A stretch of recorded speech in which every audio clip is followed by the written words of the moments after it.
Alright guys, this is Tacho here, and we've got a brand new Grand Hero Battle event in Fire Emblem Heroes. This one is versus Legion, and a really cool thing about this one is that you can play it on a brand new difficulty setting, which is Infernal. Oh, we're getting into some deep stuff now guys, right? Well anyway, I had a ton of fun playing this event because it's a little trial and error based. You can't really get it done on the first try because there's reinforcements that will spawn all over the place, and if you don't know what's coming beforehand, it's a little tough to deal with it as the enemies show up. So you're gonna see in a couple of seconds there's gonna be some reinforcements spawning, but like I said, it's pretty trial and error based, so just give it a couple of tries, and once you know where the enemies spawn and what weapons they have, it's not too bad. I'm also using a different team than normal because I wanted to be a little more offensive on this map based on how many opponents we actually have to fight. So I don't really recommend trying to bait the opponents on this one, even though there are some defensive tiles in the center there. It's going to be better to stay on offense, so you're going to want to have some mages and possibly a couple of dancers as well. Like what I'm using here, I've got Reinhardt and Cecilia. Both of them have Honed Cavalry to give each other a substantial attack and speed buff, so I can just play more on offense and get the kills before the opponents have a chance to hit me. So okay, we're taking care of the opponents here one by one, and the opponents are coming. There's this red guy that just shows up out of nowhere, so we're going to deal with him in a second. But Legion is pretty tough to one round because he's got a ton of speed. He actually has 42 speed, which is the exact same as my plus speed Lucina with Fury, mind you. So that's pretty crazy. I'm pretty sure Celica can actually get it done if you have a plus speed Celica with Swift Sparrow and she gets the Ragnarok buff, and you'll probably actually have to rally speed on her as well, but she can get it done.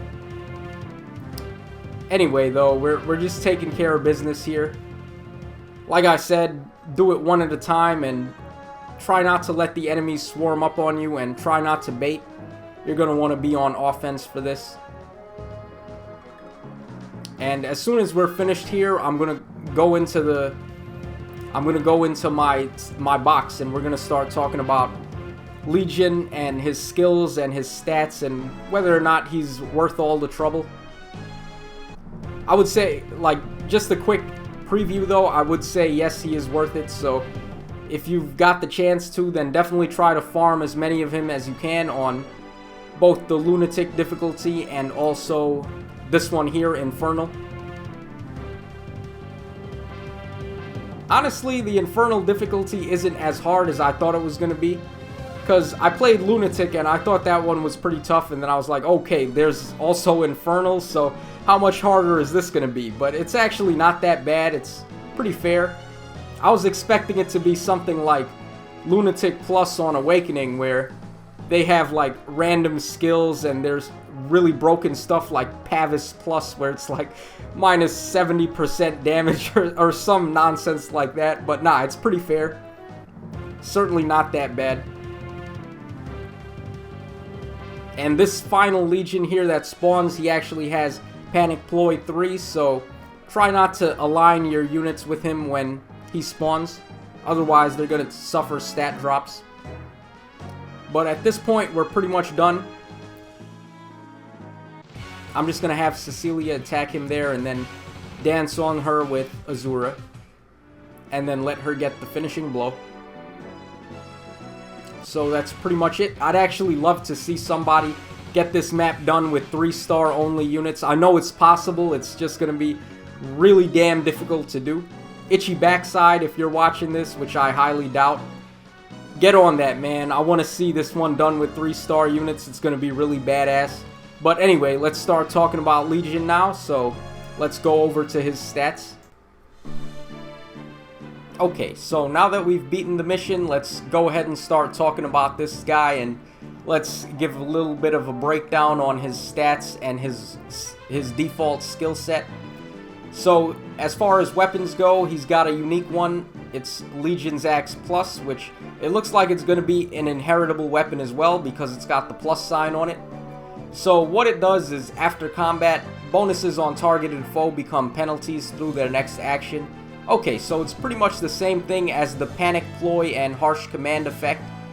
Any bonuses the foe has from stuff like rally skills or hone skills are going to be reversed on them and turned into a Bane. So pretty cool, and I'm not sure actually how often that's going to come into play.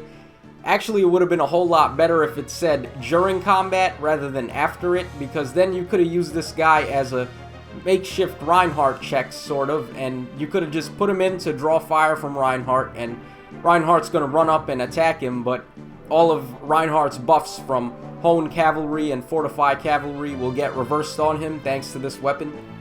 Or at least that's what would have happened if it was during combat, but I don't know, still not bad after combat. I'm sure there's going to be some instances where that can really come in handy, but I'm going to have to try it out and to see how it works. As far as his special skills go, he's got Reprisal, which is not bad. It's a 2-hit cooldown, and it's going to add 30% of damage suffered onto his attack, so not bad. You may want to use Moonbow or something else instead, like possibly Draconic Aura, which gives you, I think, 30% of your attack stat added as damage, so that's a pretty good one as well for this guy, since he's got a really good attack stat, which we'll talk about in a moment. And as far as his passive skills go, he's got Fury 3, which I don't even know what needs to be said about that. It's probably the best A-slot passive in the game, pound for pound. You're just getting +3 to all your stats, so really good there. And he also has Obstruct 3 as his B-slot passive, which prevents foes from moving through adjacent spaces while his HP is above or equal to 50%. It has no effect on pass, which kind of defeats the purpose, but it's still not really going to come into play too often. I don't know, you'll probably want to change that one out for a different B-slot skill on this guy. He's got some options for sure. Actually, Windsweep would be pretty badass on this guy. So let's go ahead and talk about his stats now. And as far as HP goes, he's got 46 base health, which is pretty high. That's definitely going to come into play. You can give him stuff like Wind Boost 3, or also the one that, what's his name has? Luke. The new one that Luke has. I forget what it's called already, but I think it's Fire Boost 3. Yeah, so that could be a good one on this guy as well. So really nice HP stat. As far as attack goes, he's got 36, which is really good. After you count in the 14 MT from his weapon, he's going to be at a flat 50, so pretty strong. Definitely no slouch in terms of attack, and you can give him stuff like Draconic Aura, like I said before, to really capitalize on his high attack even more. And the real good thing about this guy is his speed stat. He's got 35 speed, which is good because that's what we've been waiting on. We've really been waiting on an axe unit that had really good attack and speed, like most of the sword units do, that have really high attack and speed and then crappy defenses. Because most of the time in the arena, all I really run into are Hectors and Minerva in terms of axes, and occasionally when you're fighting a Horse Emblem team, you might see Titania, but other than that, we haven't really seen too many axe units that people will just slap onto their arena team, so this guy's got potential for that. He's definitely looking good. As far as defense goes, he's got 22, so a little, I don't know, a little below average actually, so he's not a tanky unit. He can't really take too many hits, but he doesn't need to because he's all about offense. And he's got 18 res, which is still better than Ike's actually. Ike's neutral res is 17. So pretty cool there. Overall, I would say this guy's an awesome unit, and you're definitely going to want to try to get him, and I would say try to get him on all the difficulties you can, especially Infernal, so you can just feed them all together and get a +2 Legion right off the bat. So that's going to wrap up the video, guys. Hope you enjoyed it. Definitely try to get yourself a Legion. He's looking like one of the top tier axe units you're going to be able to have, and plus he's free to play, so that's always nice. So yeah, guys, hope you enjoyed it. This is your boy Tacho signing out, so cheers, have a great day, and I hope to see you again next time.